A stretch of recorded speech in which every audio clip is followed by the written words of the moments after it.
Everybody, it is your boy, Marcus Johnson. We are back. We got another brand that is working with us that we want you guys to support. So, check this out. He's a Raiders fan, the owner as well, Panda Supplements. We got discount code 35% off. Discount code TDL for 35% off. Now, what is Panda Supplements? Panda Supplements is your typical nutritional supplements with a lot of different flavor because everything is natural, right? So you're getting you get the proteins, you got the green drinks, you got the pre-workouts, whatever you want, we got that with Panda Supplements. So make sure you check this out. One of my favorite ones, the Sleepy supplement. This one helps me get some sleep because I don't sleep doing these films. I'm not gonna lie to you guys. I do these all night. So I need some help getting to sleep. I hate my Panda Supplements. One of my other favorite ones right here is the greens, right? The green superfood. Get you some immune boosts, right? You know what I mean? Laser focused, digestive enzymes, you know what I'm saying? Help everything get better down here as well. So, it's a whole lot of things. We got some focus as well. So go ahead, check out the website. Like I said, Panda Supplements, discount code TDL for 35% off. Check it out. Hey, everybody. I like that. You like that? We are back. It is Tape Don't Lie. It is your favorite Raiders podcast, favorite Raiders channel, favorite Raiders everything. You guys already know what to do. Hit the subscribe button. Subscribe.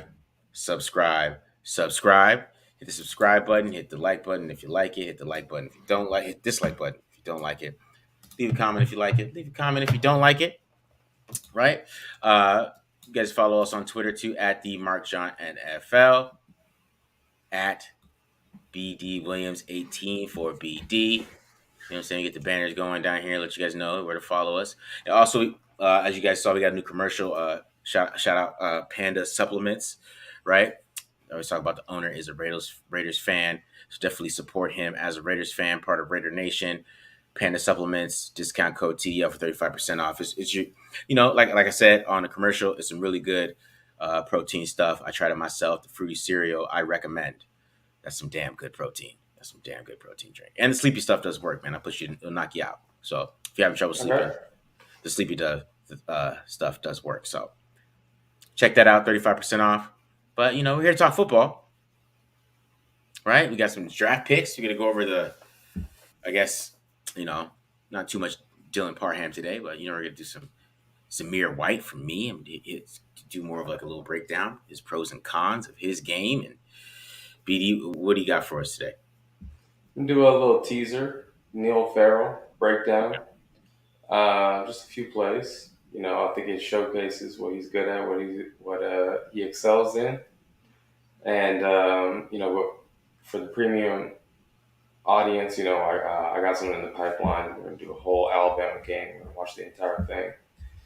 For the premium, for the tape grinders, and for the tape watchers, I'll do a longer, in-depth Neil Farrell breakdown than what I'm doing today. But before we get into that, I'm curious to know what you thought about kind of like your realization with Parham being more of a zone blocker, a guy moves in space, and how that translates to where you think the direction of the running the football is going to happen for the Raiders. You talk about Dylan Parham? My bad. Yeah. Parham. So Parham, he is interesting to me because I was watching him and breaking him down, and I even had to text Matt Holder. I had to text Matt to get some feedback, like just make sure I'm not crazy what I'm seeing. And so we had some back and forth talk about it. And the interesting part to me was watching him on tape against Logan Hall, and maybe against other players he might look good. But I was watching him against a second round NFL draft pick, right? Who is had some legit first round buzz, and he has some really good technique he was going up against, right? So, just because Dylan Parham is technically sound as they can be, right? Coming out of the draft, you can't get too much more quality sound, right? Technical wise, you know what I'm saying? It's can't get that much better than he can get, right? Coming out. So A lot of it is when he played guard. You just didn't see him getting a lot of movement, like for a gap scheme guy. Like you want him to be able to, yeah, he gets his legs driving and all that stuff, but the guy's not moving that much. Why isn't these guys moving? Why isn't he pushing him back? He has a great anchor. He's a strong guy, so he's standing right there at the point of attack, right, and he's holding his own, but he's not getting any push, and and he's not winning at the point of attack too. He wasn't winning. Logan Hall was beating him. This is mostly against the run, though. This is mostly the run because pass pro, Logan Hall had no bit. It was not fair. He was eating Logan Hall up for lunch. But in the run game, you could kind of tell that maybe he might not be a great NFL guard, right? Because of the head up at the point of attack, the because even technique wise, he doesn't get off the ball as fast as he could as a guard. He needs to get off the ball faster so he can get that point of attack quicker. So it's interesting with him. I just don't see him playing left guard. So I don't see him Right. playing. I don't see him being a good guard in the NFL. Maybe he could play guard, I'm sure, but he wouldn't be a good one, right? You might get there, but I don't see that. I don't see him. That's why he played center at the Senior Bowl. It made sense when I watched it. Like, oh, but also I don't think he's a gap scheme guy either. I think he's better moving laterally. His athleticism says he moves laterally. He blocks better laterally. He's able to move people. He's able to move people sideways because that way he doesn't have to push you forward. In a gap scheme. So I think those things factors in a lot. But if you're gonna run a gap scheme, if you're gonna take that approach, you probably want to play him as center, so he's always getting some help a little bit. He's Getting not getting help. into, you know, yeah, getting some help, um, so he can get some push in the gap scheme. But I still think he should play center, in my opinion. I don't think he should play guard. So when you're watching McDaniel's run game, how often is the center pulling? Never. Pull. Never. Mm-mm. Really? It's just guards. Just guards, yeah. Old school power row, bro. Old school. Pimple, power rows, a lot of gap schemes, stuff like that. So I mean, yeah, 49ers offense, their center is going to pull. I think it's not uncommon in the NFL, right? it's not Correct me if uncommon. I'm wrong. You see Okay. it. You see it. You just don't see a lot from the Patriots. Even if you look at the playbook, they don't see a lot of center pulling from the center. So that's why I wouldn't expect him to play guard for them because him coming around that corner, he's not gonna be moving too many guys. I'm gonna keep it real. He's not gonna be on that pin pull. He's not gonna be running people over or doing things like that. He's more of a lateral guy, more of a technical lateral pass protector. Because pass protection, man, he's lights out. Pass protection, lights out, and that's what you like to see. And he's also smart. He picks up stunts really well, and he's an undersized guard, so that's why he's going to play center in the NFL. So I Yeah. hope people are ready for that. Because I don't think a lot of people have gone to the coat. They're in coat mode, and we don't want to believe it. But the tape Right. says it. His size says it. Did you do one of those things where you watch it and then your opinion of the draft pick changes afterwards? No, my opinion of what they're doing is their vision had changed. I think it's gonna be a very diverse run game. They're gonna do a whole lot of crap, a whole lot of things, depending on the game, who they're playing Yeah. against. I mentioned I wrote an article about it. It's probably gonna drop tomorrow. I bet depending on the front they play a front that's like a big front that is gonna maul you a little bit, and, get some pressure, like say like the Bucks or something like that. Those big fronts, they're gonna run outside zone and make those guys move laterally, right? Right. Then you come play the Chargers, we're gonna see more inside zone power runs to make those guys, you know, I don't know. That's kind of how I look at it. All right. I mean, yeah, I hope so. How often are you seeing teams be successful nowadays in the NFL with just one type of run scheme? Hmm. Yeah, like okay, QB days I think have come and gone. I think you have to have a diverse run game. honestly. Yeah, it's and that's what it's gonna be. They're gonna be diverse, man. They're gonna be diverse as hell. And I mean, even show like Zamir White in zone schemes isn't that great either. You know, so they're bringing some of these guys who can run some of their schemes, but Kennedy Palomalu's there too. He comes from Clint Kubiak and the Vikings. Gary Kubiak, they're outside zone guys. I mean, they just don't hire an outside zone running back coach for no reason. So that was on purpose. That Yeah. was probably because Josh Jacobs is here, and I think they're gonna run Josh Jacobs to the ground as much as possible. That's what I think is gonna happen this year. Kennedy Pola, Huh? Kennedy Polamalu has the juice. He's got the Mm, juice. I'm telling you. I went to USC camp when I was a mm, kid, and he was the running backs coach there for Pete Carroll. mm. And man, he had so much juice. Just everywhere he was walking around, he was just hollering at people, getting them jacked up. I think he's gonna be great for Josh Jacobs. I think he's gonna really bring a lot. The guy's been around football his entire life. Yeah, yeah. Just watching Parham. See, it was interesting because I was like, okay, so he's probably not going to be a good guard in the NFL. I mean, he could be an average guard. If let's just say if guys went down and they needed Parham to play guard, he would be serviceable at guard. He would get the job done. I just think he could be a Pro Bowler at center. He's a Pro Bowler. Center, he's a pro. Yes, that's a Pro Bowl player, Pro Okay. Bowl caliber player at center. He's he is what he is, and the guard he's like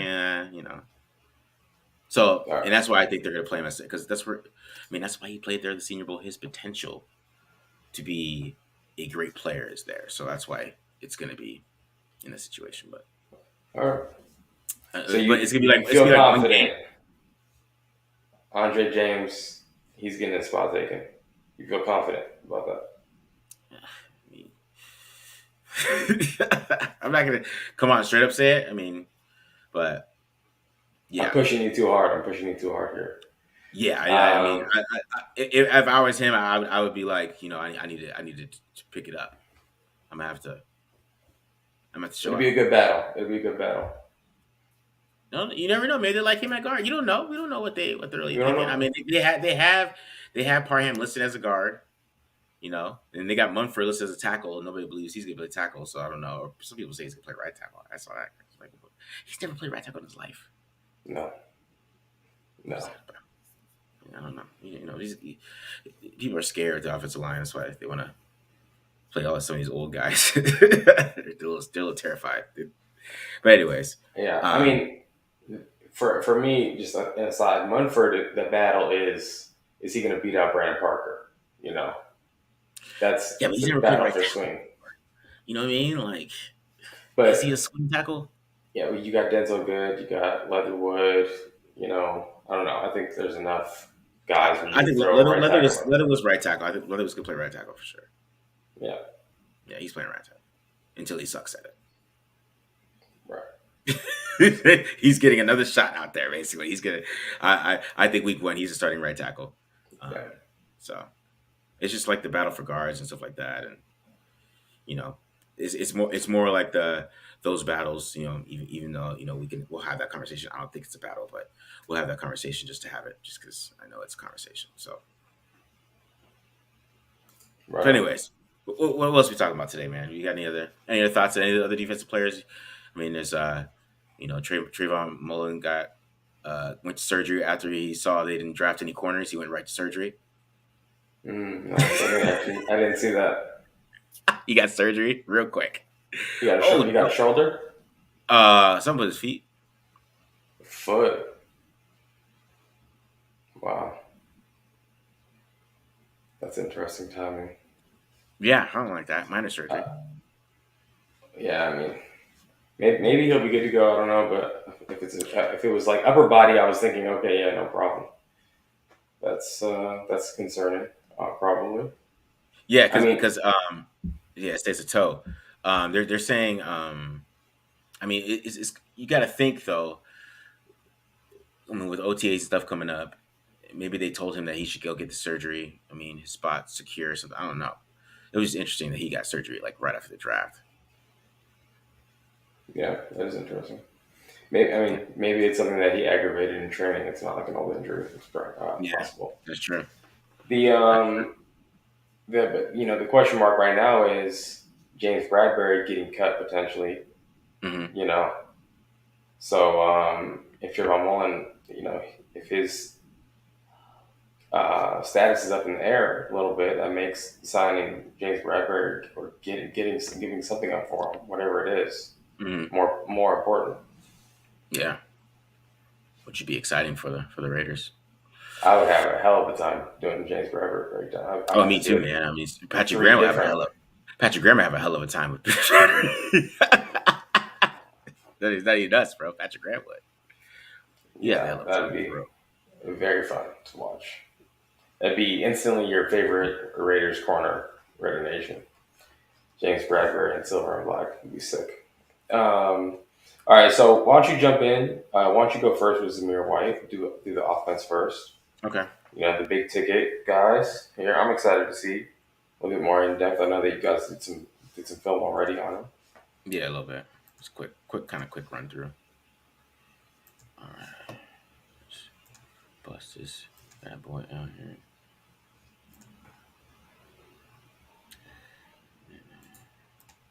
You got cool. That's like all right. So we start off with Zamir White. I kind of got his pros and cons here. I didn't go too in depth with it, but it's just a little bit what you see here. So pros, he has great patience. That's why he's great in gap schemes, allows blocks to develop. So it's something that he does really well is allow things to develop. I, you know, we call it finish in the scouting academy or whatever when you call that about scouting. You know what I mean? They call it finish or whatever. I make it a little bigger here. Call it finish. I call it applying punishment because that's what he likes to do. He likes to apply punishment, which mixed in with his injury history is a little bit of a you decide if that's how you want your running back to run. But cons, elusiveness. I don't think he's very elusive. We'll show that a little bit. Consistent vision, which I think goes with zone running, and then of course just injury history and lack of pass attempts.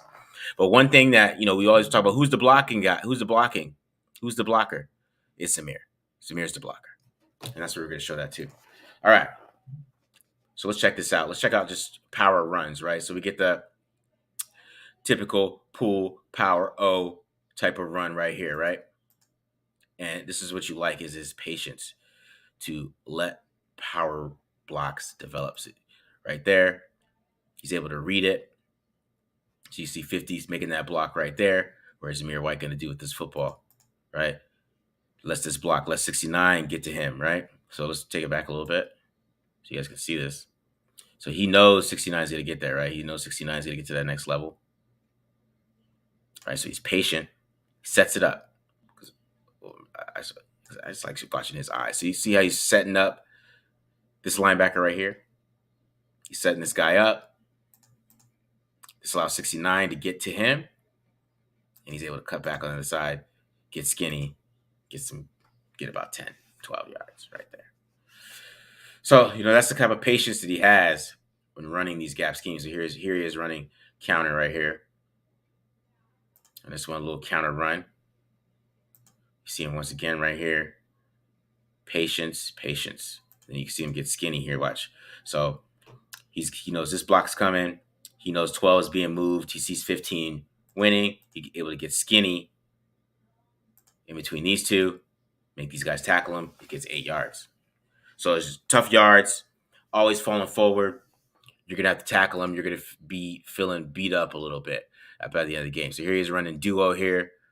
Little duo run, duo. You always know it's duo. If they open up to the strong side A gap, it is duo. Weak side A gap, it is inside zone. So here we go. Duo run opens up strong side A gap. Strong side basically tell by the tight ends, right? And this is just a good run, a great duo run. You see the vision, right? Vision and patience. And that's why I say it's consistent vision because sometimes the vision is great, sometimes it isn't. Right? Good patience right here, and then you're able to get the head down, falling forward every single time. And always falling forward. And then you just see him here, just what I talk about punishment. It's called applying punishment. Boom. Watch this. 47 thinks 47. It looked like he's got his eyes up. He's got good form. He's getting low. He thinks he's gonna get a tackle here. Nope. Bounce off him. That dude bounces off him basically too. Mario Goodrich hangs on for life, makes a tackle. And then, you can get him outside too. This is where you see more of his speed. You really don't see it all the time. I mean, it doesn't look like a 4-4, but you always like how he can get inside and get yardage, because I still think he could have bounced this one a little bit and took this right into the end zone, right? And this is what I talk about inconsistent vision, right? So outside, I mean, if he just takes this, he got Bowers. He always guys he could take this right outside, but he wants to just get a first down, which is a smart decision, right? And you just get the first down. 3rd and 3, get the first down, short yardage. Nothing wrong with that. You kind of, but you want to see him take that to the house, right? He's got 4-4 speed. See here, we showed this front on the live stream, but you see the patience that he has on this toss, right? And this is why he specializes in the gap runs, right? Doesn't really speed into this really quickly, allows the blocks to develop, and then he's able to move and make his move afterwards. And he's able to break tackles in open field. Boom, get some good yards. So that's Zamir White, basically. I mean, that's probably the best runs you're going to see him run. You see him do a lot of the pin pulls, see him do a lot of gap scheme stuff in this offense. So here he is. Pass protection is what I really like for him. So you got a blitzer here, right? Full on blitz. They're bringing what? Looks like 5. Got 5 coming. He's got to pick up. This is his man, Zamir White. Watch. Boom. All right, straight up contact. Take on that linebacker. Then hold it down, right? Linebacker doesn't even move you. What a great, that's a wrap. That's that. So there's your pass blocker, guys, right there. Well, everybody's looking for him. There he is. Great rep. That's a great rep, right? Here he is again. This is another one. Like pass protection is it's interesting that he's not the 3rd down back for this team. I mean, this just shows how good James Cook is, because this dude can block. Right? Here's another one. Just putting his whole body into him. Enough time picking up that open man out there. Here he is. They're doing a little play action bootleg type of thing, right? But get out front of your quarterback, right? Help your quarterback out. Look at open that lane for him, right? You can block, man. I'm telling you, you can block. You can chip too. This is a big chip right here on Aiden Hutchinson. Right, give him a nice little chip. They love the chip. In McDaniel's offense, something that they love for the running backs to do it. Like I said, here he's taking on David Ojobo 1-on-1, fully engaged. Right, look at that nice block right there, man. Maybe he's the right tackle that we need. All right. So let's talk about inside zone, though. And this is what I'm talking about. He's straight up gap runner. So we got inside zone, weak side A gap. Remember that? Strong side A gap. Duo, weak side A gap, inside zone. Best way to remember it, right? So you talking about reading this? There's 2-way goes. I mean, this isn't the most blocked up play, right? But I mean, you still want him to be a little more patient. You see 58, you see 90. I mean, zone plays you can bounce them. It's not power, right? And he has the speed. There's nobody here. He could take this outside. He has a 4-4 speed, guys. Right? You want him to be a little more patient and read this. I know 98's coming right there. I don't think he would have blew that up in time, but he just puts his head down and gets 2 yards. And you could maybe like Marcus, why are you talking about bouncing? I'm just saying, you just gotta read this. I mean, he's looking straight ahead on his inside zone, and the inside zone there is a 3-way go, right? So you have to. There is a bounce portion of this, right? And I think he should have took that, in my opinion. Maybe I'm wrong, BD. Let me know. I don't know on that, but here we go. More inside zone. JTL Daniels telling the team he's gonna lose his job. I'm losing my job. I'm losing my job. Here we go. Inside zone, right? And this one gets blown up real quick, right? But instead of just bouncing this one too, like right here, just bounce it. Because I know 33's coming. He's not gonna have time to just kind of take an angle. He's got to use that 4-4 speed and get outside here, right? One more time, but he tries to make a move. Then he runs right into his lineman, and it's only 2 yards instead. Mm. Take on Mario Goodrich. You know what I mean? Mario Goodrich is out here. This is what you want to take on, and you got to read this quicker, right? This is zone. Zone is a little bit more about reading than just like, hey, just let my guy let a block and let me just play running back, which he's great at. He's a good natural running back, but running the zone schemes is a little different. You got to do a lot more reading and seeing, kind of seeing things a little bit more before they happen. I guess let me kind of explain, right? More inside zone here. You can see on this one, you see he kind of has a hole here. 90's moving there, but I still think you got to get a jump cut here and hit this hole, right? Jump cut, hit this hole there instead of kind of taking this back outside, in my opinion, right? And you take it back outside, and you got one-on-one here with, this linebacker, and you can't get past him because you don't have the looseness, right? So I think he does have a good role, right, in this offense, in my opinion. But just running the zone type of schemes, this is another one. Like he's just got to put his speed, put his pad down, and take on Goodrich instead of trying to take on this linebacker here.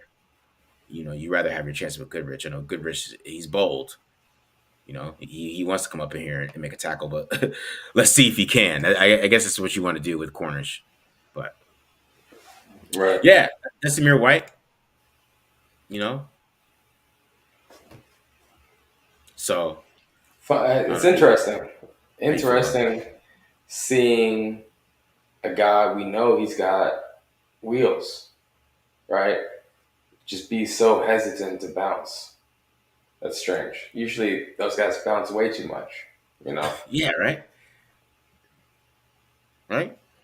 It's interesting, Right. right? That's interesting. Does he look like he runs a 4-4 when you're watching that? No. Did you see 4-4? See, that was my thing. Like I don't see 4-4 on it. He's 4-4 down the field. You'll see it Downhill, then. right?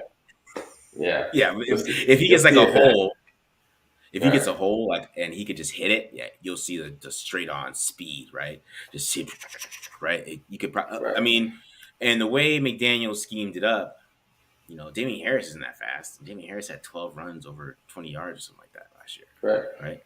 Yeah. So it depends on how they scheme it up. He's still a good power back. Um, and they can get some good pulling, runs, get some of those dudes on the move, get Leatherwood and those type of guys outside. Yeah, man, he'll do well there. That's the type of guy. If he comes in the game, you don't want to get cute with the inside zones and stuff like that. You would do duo, power o, pin pull, those type of things, toss sweeps. Get him where he's comfortable, where he's able just to play running back, where he doesn't have to, be, a zone back. He could just give me the ball, power football. I can read it, be patient, hit holes, play up behind my pads, get ugly yards, get ugly short yardage yards. You know what I mean? I think that's something he's going to do really well too. He's going to get because you saw how he can get skinny in holes, right? And that's running back talent, bro. Getting skinny in a hole like that, being able to read, Yeah. it's just it's just so he has natural running back talent. Is that it's more about the inside zone stuff. But the most exciting part of his tape to me was pass protection because we're all wondering who's going to be that guy, and that's why I think he's going to have a little head of. I wonder if Brandon Bolden's really going to make this team or he's just a language teacher. You know, looking at some of his roster because just I thought it was interesting too. Trey Regis is 5'11", 214. Did you know that? Ah, Hmm, there you go. interesting. It's Interesting. going back to Go ahead. when we were talking about how we don't see the 4-4 until he's got like a wide open lane. That reminds me a lot of Kenyon Drake. Kenyon Drake isn't a guy like in the first 15 yards, you're not seeing all this incredible burst, but each year he's got like top 10 fastest, clock speed or whatever on the longest touchdown, something like that. Next gen stats, they always say top 10 fastest ball carrier, Kenyon Drake. So he's a guy who builds speed up, and I think that Zamir White's a lot like that too. But unlike Kenyon Drake, Zamir White's going to also punish the defense Mm-hmm. like Josh Jacobs will. So when you have, and I always said before, I think the complementary back to Josh Jacobs is a home run hitter because Josh Jacobs Mm-hmm. doesn't have a lot of speed. So if you get a home run hitter who also is going to punish defenses as well, you don't, and now the defense can't really take that, like, oh, they got their little scat back in, whatever. Like, we don't have to, like, really bring it when we're tackling this guy. We could try to drag him down or something like that. You're not going to drag down Zamir White. You got to tackle him. So Mm-hmm. having two running backs like that keep defenses honest, I think that's a big part of the appeal. And so now I'm really looking at it and I'm thinking maybe Kenyon Drake doesn't have a role on this team, honestly. Gone. They're language teachers. I was looking at their ages, man. Oh, look at you guys. You're language teachers, aren't you? Teaching the language. That's their job. So, I mean, that's why I feel like that's why Bolden's there. I mean, I don't understand. I mean, he's only played in one system his whole career, so I know that's why he's there. yeah. Um, but it's that's what my thing with White I thought was interesting is that man, he just didn't. I didn't see that speed, but like you wonder. You have a good point. Like if they can get him in the open field though, and maybe some of those pin pulls where he reads them really well, he can just put his speed on and coaching. Kenny Polamalu be able to talk to him and get to him a little bit, talk about how he needs to use his speed more. That's a lot of that's coaching. I think kind of teaching him when to use his speed, when not to use his speed, and kind of taking that type of mentality with it. But Right. mhm. It's yeah. I mean, there's a lot to work with there. If you get some of these things figured out, this potential really really good back in the NFL got a lot to work with. Yeah. I mean, he has a lot of. He still has a lot of big long runs. I mean, and the games I've shown, I didn't see as many, but I mean, he has some against some other teams. I want to get into his Alabama game. That's one of his really good games too. He's breaking a lot of tackles, but yeah, I mean, he's gonna wear on some teams. I mean, let's say that he's perfect 4 minute drill running backs they got now. Josh Jacobs and Zamir White are perfect 4 minute drill running backs. Them dudes ain't gonna want to tackle them too late. Right. And they'll pass protect. And a pass protect, which another thing I think is interesting because we never see him catch the ball or run a route. So I mean, we don't know And if he Josh can catch. McDaniels doesn't care. He's not even going to ask him to do that. But Right. can he catch? Maybe he can. And they Maybe just had can. James Cook. Right. Because if you could pass protect like that, bro, I mean, you got to play on third down a lot. And that's what's talking about doing 21 personnel and they're having Josh Jacobs and him on the field at the same time. So they want to throw on first down. They put them back there together. And then, you can run routes with Josh Jacobs. And then you have Zamir White staying in block or chip block or whatever. Because, yeah, I think that's the biggest factor. Because now that I watched that, I'm like, okay. Because that's, yeah, I did like him over Spiller. But now that I watched more of the pass blocking, I'm like, okay, that makes more sense. Spiller can't pass block like that. Right. There you go. There you go. And it's the committee thing that they love committee backs. They got something with the committee backs because Brown's from a committee too. He's an interesting Yeah. back too. He's an interesting back to watch. He's got more wiggle than speed, and he's got good vision. So I Braden he, Brown. he's Yeah. he yeah he's gonna be the Mike Gillespie of this team. I think he's gonna be the goal line guy who just ruins Josh Jacobs' fantasy team for everybody. Josh Right. Jacobs gonna get the then here goes here goes Britton Brown, 5 yard line touchdown. Jacobs will have 90 yards. Zamir White will have like 45. Yeah. Britton will have like 3 yards and two touchdowns. Two touchdowns. I'll take it. I ain't complaining. Yeah, I'll take that. I do not care.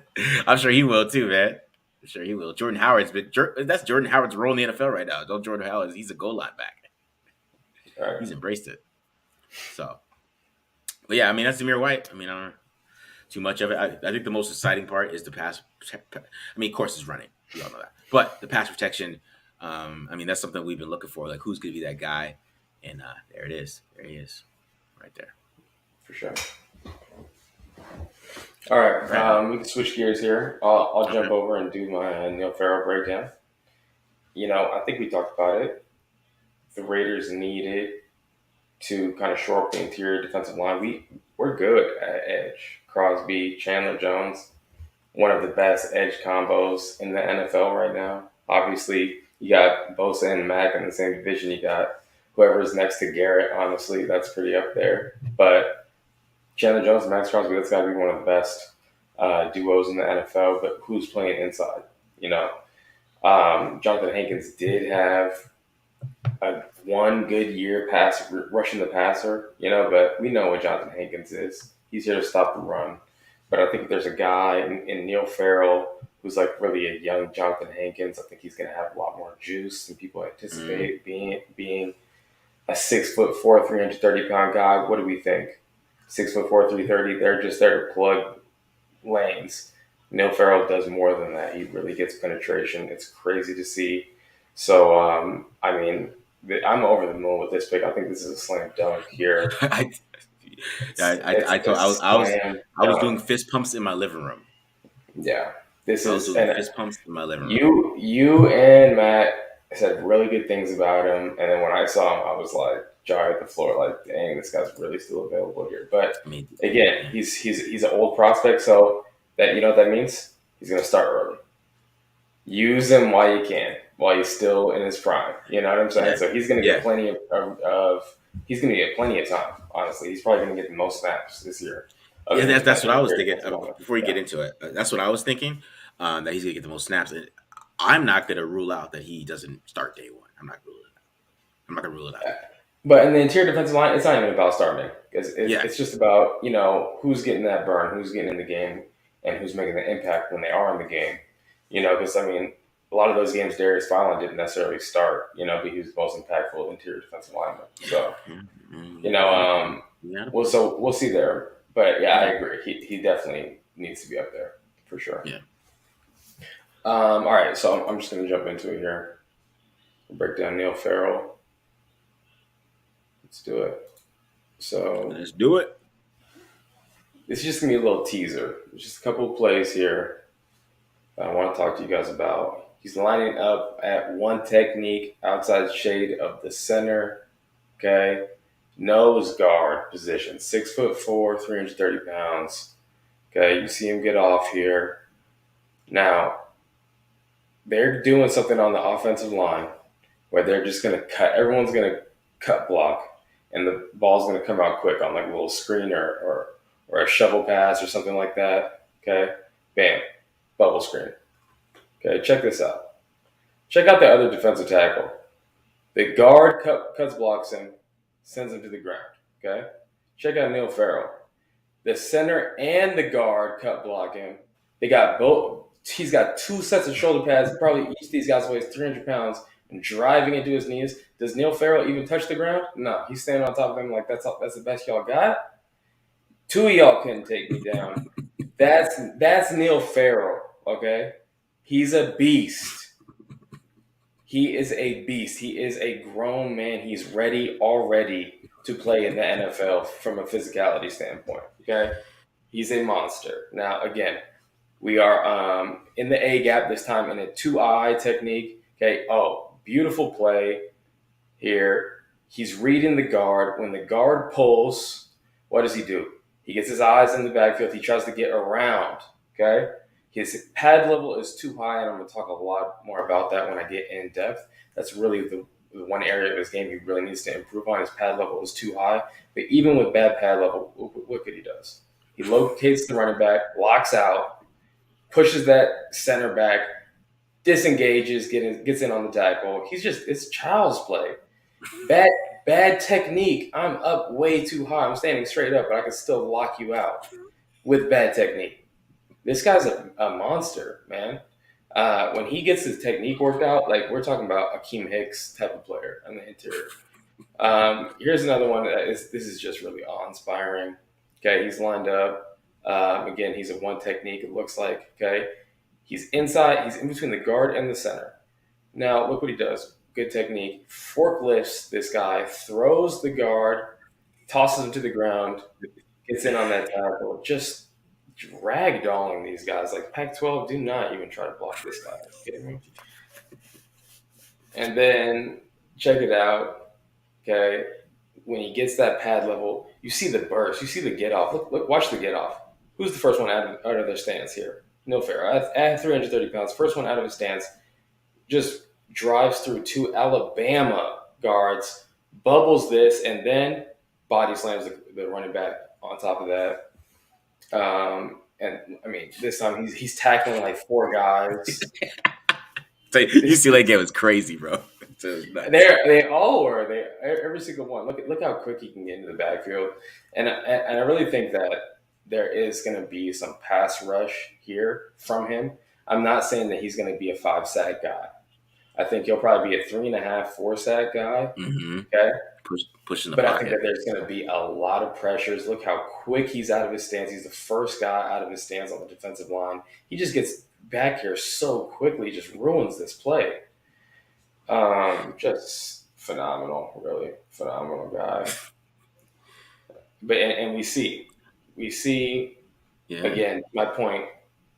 Okay, I'm not going to say he's ready to finish and be a 5 or more sack a year guy just yet. But we see the lateral agility. Okay, the ability to work that corner, work that edge. He's got to be disciplined, stay in his rush lanes, push this guy into Max Crosby or Chandler Jones. Chandler Jones, they're going to love this guy. He's going to create havoc. Okay. Perfect compliment. He can stop the run. I mean, this is really good tape. It's really good tape. He should not have been there in the fourth. Should not No, have been. it was his age and that terrible combine. He had a terrible combine, right? So he has a terrible athletic Oh, okay, profile. yeah, Yeah, yeah, that's just really a lot of it was that. Because if he had a profile like Travis Jones, oh man, he's probably first round, hands Oh down. yeah, yeah, if he was running Yeah, like crazy fast 40s and all that stuff, yeah. But I mean, yeah. look, we saw what we had to see. You don't got to be a freak athlete. You got to be a freak of nature from a strength perspective, and he is that Mm-hmm. right now. Like again, bad leverage. He's up higher than these guys. They're underneath him. They got good leverage. What do their coaches say? Hey, you're underneath his helmet. You're going to control him. And Mm-hmm. even in those positions where he's in a bad body position, he's still just locking out on SEC guards and centers, tossing them to the side. Just like the amount of times he tossed guys to the side like they were kids. Incredible. So, yeah, I mean, he's ready to go right now. Play him early, play him often. And I think he's going to be a big help for this defense on the inside. Yeah, man. I was ecstatic. I was ecstatic, man, because I watched the UCLA game on tape and I was like, oh my god. And I didn't think I was watching him. I think I was watching somebody else. And I was like, Yeah. what? Yeah. Who is this guy? Yeah, that's definitely a Who, guy. who is that? Um, Tackling 3 people. Yeah. it's ridiculous. All right, how many snaps did Neil Farrell Jr. average? It's a good question. So I'm looking at this. It looks like around 37 to 43. His top was 52 against Florida. What were the Uh, percentages there though? of the snaps, I don't know. I don't know their total It snaps. doesn't say. It doesn't say. Yeah. No, it doesn't say. I'm just looking at PFF. I'd have to go like the LSU's like team page No, and no, all no. that. No, but I mean, he's playing a lot. I mean, college football is a lot more snaps. He's probably playing like 50%, right? They're playing like 90. That's still a lot of snaps, bro. In the SEC, I don't know. They run the ball so much in the SEC. Yeah. If it's a bit, yeah, I mean, Big 12, yeah, they're going to play 75, 80 snaps a game, but I don't think that they're going to do that necessarily in the SEC every time. But I would say, yeah, that's around 50% of the snaps for sure. You know, the interior guys right now are all around there. You Mm-hmm. know, I mean, look, maybe if you look at Darius Philon, he got hurt. Jonathan Hankins, he's at the end of his rope here. Mm-hmm. Who's going to take the majority of the snaps? It's going to be the young guy. Yeah. So I'm Yeah. excited. Alabama. I'm excited. Sorry, man. Alabama game. He had 5 pressures. Yeah, Yeah, not he's like, surprising.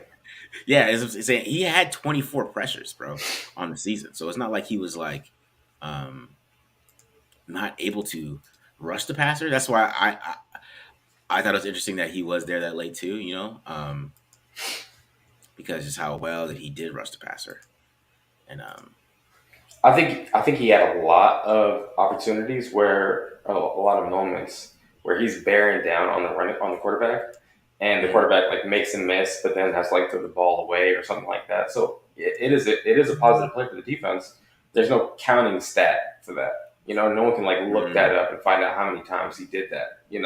But he does that quite a bit, and I think that he does have to like start working towards like, okay, and when I win, I can't just run straight at the quarterback. I have to like work in tandem with one of these ends here, right? And Yeah. now corral these guys like Russell Wilson and Justin Herbert and Patrick Mahomes who will run around on you, right? So he's got to be a little bit more disciplined there. And again, he's not going to be the one that gets all the sacks, obviously, Mm-hmm. right? But I Mm-hmm. think it's going to be enough of a presence in terms of his ability to penetrate, which I was shocked to see. And just like his overall size, he can get his hands up in the passing lanes as well. So he's going to be disruptive inside there. Yeah, for sure. Um, For sure. so I'm excited to see that from a pass rush perspective. But then also, what does Patrick Graham want to do in terms of the way he wants to stop the run? And I was I was under the impression that he was going to continue to stop the run the way that he has been, with a lot of two gapping, Mm. gap and a halving rather.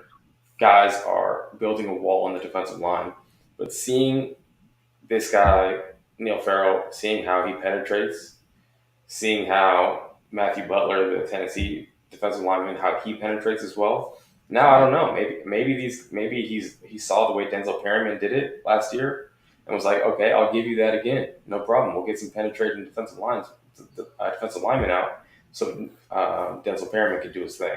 So I'm actually a lot more encouraged. Like I did one of those things where I was like, yes, I'm happy. Neil Farrell, I've heard good things. Looking at the direction that they're going on the interior defensive line, I'm more encouraged about how this defense is going to play. So it is stacking the chips up for me. Yeah, that's good. That's good. Because Patrick Graham, he probably has some kind of vision for his defensive line that he really wants to do. And my thing is, I still think they're going to play a lot of cover three. I mean, of course, they're going to disguise it, right, and make it not look like cover three, and then whatever. But I still think they're going to try to keep some of those principles to kind of keep the fundamentals with how this teams look. I don't think he's going to try to come here and change it. I mean, that's why they brought the cover three cornerback coach. I mean, these guys aren't stupid. That's one thing we're learning, right? So they aren't stupid. It's like I have Josh Jacobs. I'm not going to force him into power scheme. I know he's not good there. Let me bring in some guys who can make this game diverse, and we could bring in some guys who want to do. I do, but I also have a good running back here. I can make it make it work. I got a team that they were young and they played a lot of cover three. They know they know that those fundamentals. They know that system. They're pretty damn sound at it. I mean, at the end of the year, a lot of guys weren't making mistakes. Even Divine Diablo wasn't making as many mistakes in coverage as he was early in the season. So you kind of saw that growth from that. But because Graham played cover three too. They just disguise it. It's not like they might start too high. They might start something else, but I still think they're gonna run more cover three. It's just not gonna be labeled cover three by SIS. That's all, and PFF. So they're not gonna make any jokes. Right. Yeah. Yeah, exactly. The no, because the way that Graham is going to play it, okay, it's going to take me a while before I'm realizing, oh, okay, this is how they're doing things now.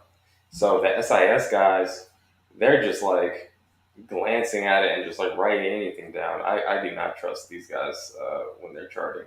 A different guy charts every time for PFF. Mm-hmm. Yeah. You have to get to know a defense. So they're going to be wrong regardless. Okay, it's not going to be as easy to do as Gus Bradley's scheme. But yeah. So real quick, we got some questions in here. Okay. No questions here. So Leon, he says, so Farrell was on your guys' radar going in. Yes, yes. Where were you, Leon? We did multiple shows before the draft. We talked about him every time. It seems like Yeah, he's on a draft board, man. On the draft he's board. on a That's one of draft. our He's on hits, a bro. draft board. We That's, hit. that's, that's a hit. That's a TDL hit. Why did most uh, analysts give him a B minus grade? Looks like an A minus to me. A minus. Whoa, whoa. Okay, no, I'm just kidding. I gave him an Um, A. I gave him an A in my draft grades. I mean, because I was ecstatic. I was done. I was ready. I was ready. The draft was yeah, over. Let's go home, guys. The draft was done. we got what we needed in the fourth round. That's the type of player you want because I want him at 86. Right. You know, Right. I thought he wouldn't go that much further, and I think that's why the Raiders traded up because they're probably like, Farrell's keeping. We Right. can't He's let still him here. fall. Yeah. Yeah.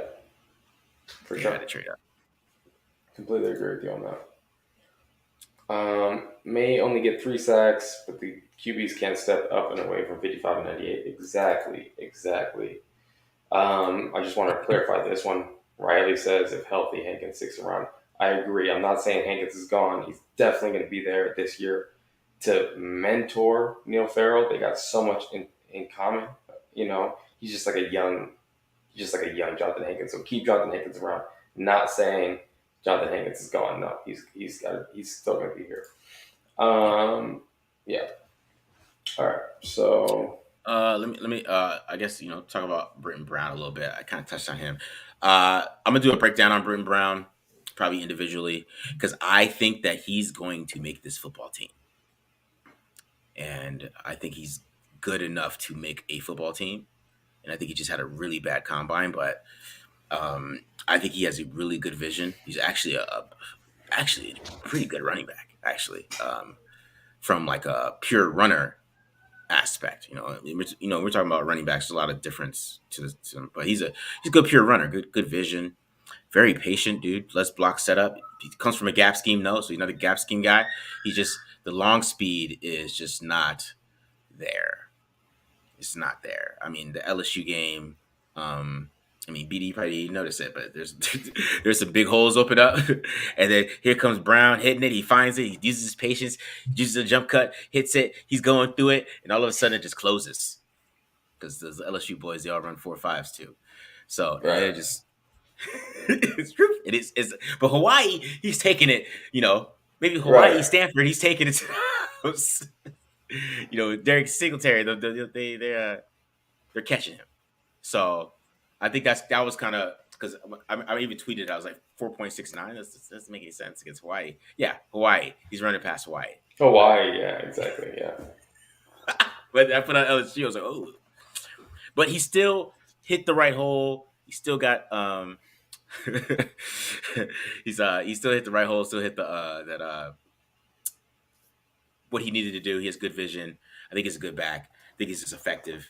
He has no long speed, but he's a touchdown machine. That's all UCLA did. They get to the three and they give him the ball. They scored. Right. Touchdown machine. Yeah, no, I agree. I like the idea of a short yardage guy. Why not? See, let's 100%. kick the tires. The It's a Raiders, 7th round pick. how Who long the cares? Raiders suck? That's what I'm saying. These guys aren't stupid. They're like, how they probably can't hear, man. We suck at short yardage. Maybe we should get short yardage back. Let's get some short yardage backs then. Let's do it.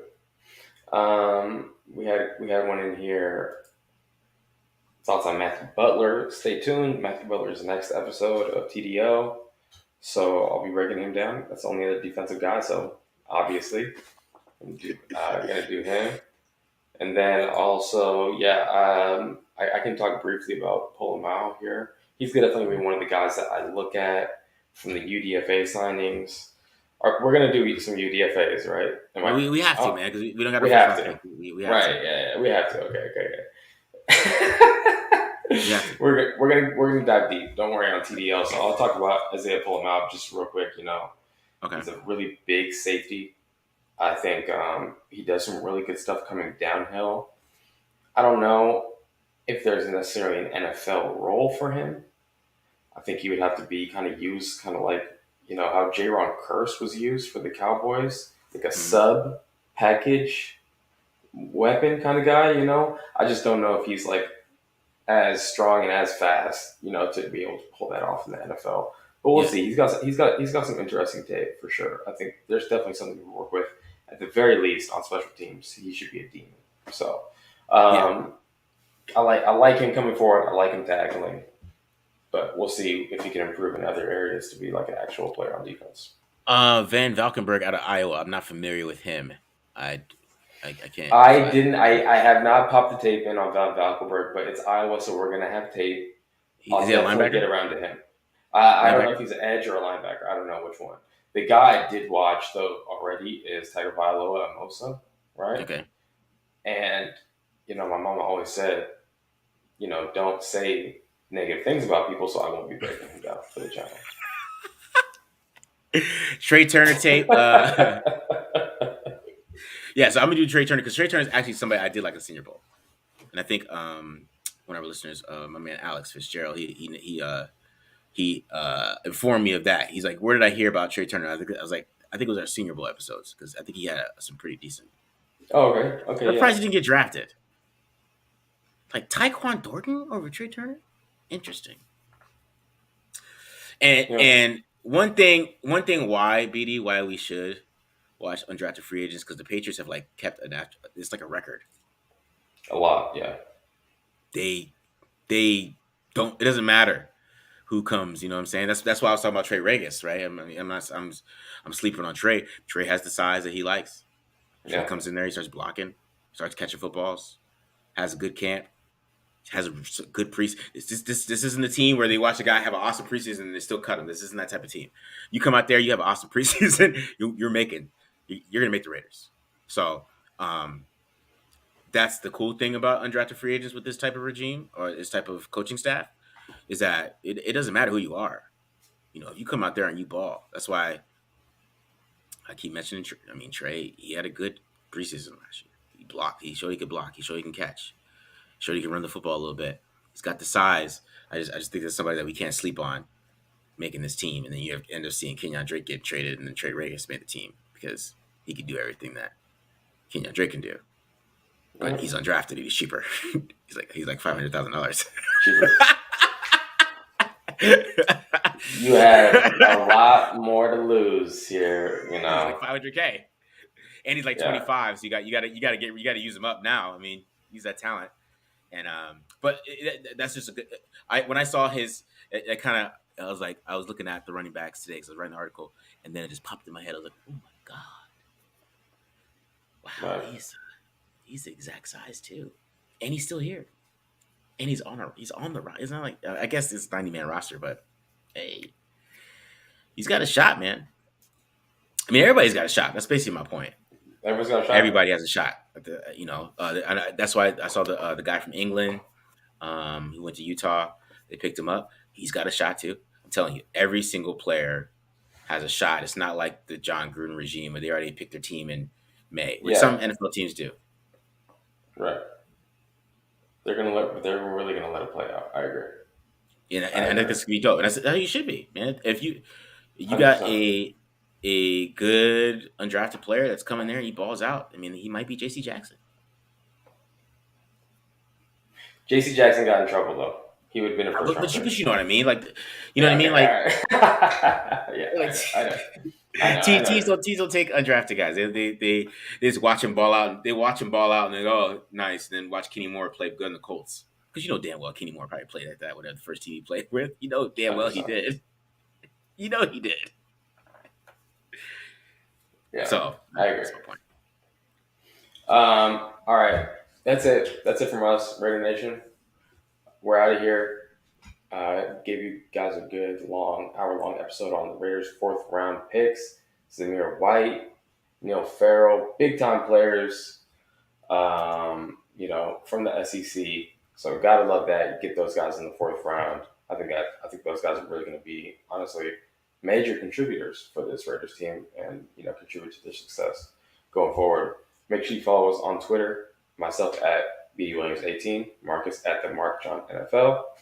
And make sure you hit the subscribe button, turn on post notifications, keep your eye out. We're going to be delivering exclusive content to all the premium members out there. That's it, Raiders.